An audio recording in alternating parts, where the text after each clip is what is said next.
एक दत्त महाराज भक्तांचे कार्य सिद्धीस नेतात, पण नियतीचे चक्रास न बदलता. दत्त महात्म्यात आयुराजाच्या वेळी हुंडासूर हा राक्षस सर्व जगताला त्रास देत होता. आपला मृत्यू आयुराजाच्या मुलाहाती आहे हे कळल्यावर त्याने त्या नुकत्याच जन्मलेल्या मुलाला पळवून नेण्यासाठी प्रयत्न सुरू केले. आयुराजा हा दत्त महाराजांचा भक्त, तेव्हा त्या मुलाच्या रक्षणाकरिता दत्त महाराजांनी सुदर्शन चक्राची योजना केली होती. हुंडासुराला केवळ संकल्पमात्रे नष्ट करू शकणारे दत्त महाराज केवळ सुदर्शन चक्राच्या योजनेवर स्वस्थ का राहिले? यावर ते दत्तभक्त म्हणाले, थोडक्यात कुठेही आक्रमण न करता संरक्षण का? हाच प्रश्न आहे ना. हा प्रकार बऱ्याच जागी तुम्ही पाहाल. गुरुचरित्रात 14वा अध्याय तसाच आहे. यवनाला काही न करता केवळ बुद्धी बदल केला. पापकर्म करणाऱ्यांचा मृत्यू हा महाराजांच्या हातून कसा होईल? म्हणजे पुन्हा सद्गतीच मिळणार नाही का? पापाचरण केल्यावर ती कर्मे भोगायला प्रारब्धयोगानुसार मृत्यू यायला हवा. दत्त महाराजांच्या हातून मृत्यू यायला सुद्धा अनंत जन्मांची पुण्याई लागते. फार क्वचित असे योग आलेले दिसून येतात. 10व्या अध्यायात दत्त महाराजांनी चोरांना मारले पण त्यांना सद्गतीच मिळाली यात संशय नाही. तेव्हा हुंडासुराच्या मृत्यूची योजना दत्त महाराजांनी आधीच केली होती. आयराजाचा पुत्र नहुष्याने त्याला मारले.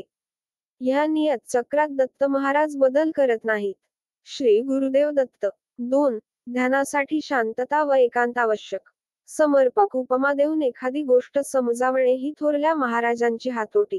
दत्त महाराजांचे 24 गुरु कोणते आणि त्यांची वैशिष्ट्ये सांगताना महाराजांनी एक गोष्ट सांगितली आहे. एकांतात ध्यान घडते हे समजावताना ही गोष्ट आली आहे. एका घरी एक कन्या विवाहयोग्य झाली होती. तिला वरावे याकरिता काही विद्वान ब्राह्मण आले होते, पण त्यापूर्वी तिच्या घरील सर्व मंडळी काही कामानिमित्त गावी गेली होती. घरी धेनू होती तेव्हा तिच्या सोबत कोणीतरी असले पाहिजे म्हणून या कन्येला मागे ठेवून सर्व गावी गेले होते. विद्वान ब्राह्मणांना पाहून तिने त्यांना आसन दिले आणि क्षेमकुशल विचारून त्यांच्या माध्यान्हाच्या तयारीस लागली. साडी कांडताना तिच्या हातात असलेल्या बांगड्यांचा आवाज होऊ लागला. तेव्हा तिला वाईट वाटले. ह्या आवाजाने आपल्या पूर्वजांना दूषण येईल असा तिने मनात विचार केला. म्हणून तिने केवळ 2 बांगड्या हातात ठेवल्या तरी त्यांचा आवाज होऊ लागला.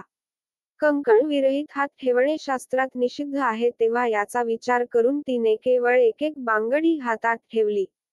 यामुळे आवाजही झाला नाही आणि शास्त्राज्ञेचे पालनही झाले. या गोष्टीचा आधार घेऊन महाराज म्हणतात, बहुजमता होई भांडण, दोघांचेही होई भाषण, एक असता ध्यान घडे. बहुजमता होई भांडण, हे अगदी खरे आहे.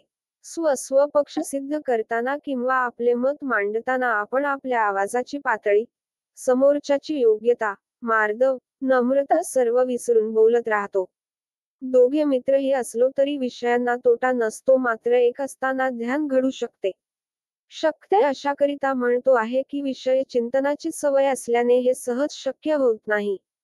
दत्त महाराज हे सर्वांचे आचार्य, तेव्हा त्यांनी ह्या विषयांपासून अभय द्यावे ही प्रार्थना करीत आहे. 3. दत्त उपासक व आत्महत्या. दत्त पुराणात कुठेही आत्महत्येचा उल्लेख दिसत नाही. प्रचंड त्रास झाला तर काकुळतीला येऊन देवाची प्रार्थना केलेली दिसून येते. दत्त पुराण आणि ओघाने दत्त महात्म्यात प्रार्थना केल्याचे असे अनेक प्रसंग आहेत. दत्त महात्म्यात शेवटचे टोक गाठणारा एकमेव प्रसंग म्हणजे मदालसा या गंधर्व कन्येला पातालकेतू राक्षसाने पळवून आणले आणि कामोपभोगाचा त्याचा हेतू लक्षात घेऊन मदालसा म्हणाली, विवाह न होता आमच्या वंशात पुरुष संबंध होऊ शकत नाही, तेव्हा याचे उल्लंघन केल्यास मी प्राणत्याग करेन. यावर राक्षसाने मुहूर्त शोधून लग्नाची तयारी केली. राक्षसाची तयारी बघता तिने प्राणत्याग करण्याचे ठरविले आणि तेवढ्यात तिथे कामधेनू प्रकट झाली. कामधेनू म्हणाली, एक वीर येऊन त्या राक्षसाचा निःपात करेल, काळजी नसावी. असा आतताईपणा करू नकोस. पुढील भागात लाईक करा, सबस्क्राईब करा.